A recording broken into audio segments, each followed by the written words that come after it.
గురుగారు, అక్షయ తృతీయ నాడు కొంచెమైనా బంగారం కొనాలి అని అంటారు. నిజంగానే ఈ రోజున బంగారం కొనుక్కోవాలా? అక్షయ తృతీయ నాడు బంగారం కొనుక్కోమని ఏ శాస్త్రములోనూ లేదమ్మా. ఇది స్వకపోల జనితములైన కొన్ని అలవాట్లు మాత్రమే.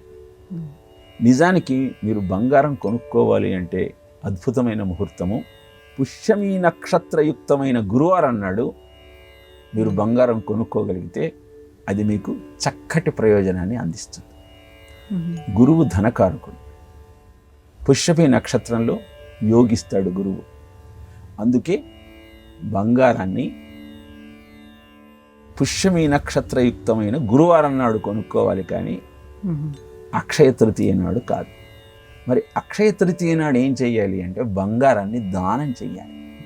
ఎందుకంటే మీరు ఆ రోజు 1 గ్రాము బంగారాన్ని దానం చేస్తే 1000 గ్రాముల బంగారం దానం చేసిన ఫలితం మీకు దక్కుతుంది. కనుక ఏ పని చేసినా అక్షయ తృతీయ నాడు ఫలాన్ని అక్షయంగా ఇస్తుంది. కనుక ఆ రోజు దానం చేసే ప్రయత్నం చేయమని చెప్పింది, కానీ బంగారాన్ని కొనుక్కోమని ఎక్కడా చెప్పలేదు.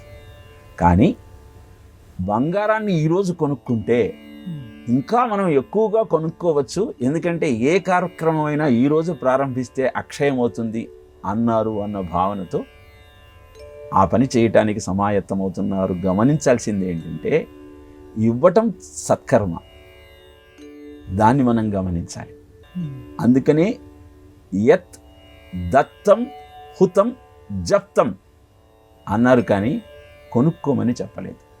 కనుక అక్షయ తృతీయ నాడు మాత్రమే బంగారం కొనుక్కోవాలన్న ఆలోచన శాస్త్రీయమైనది కాదు.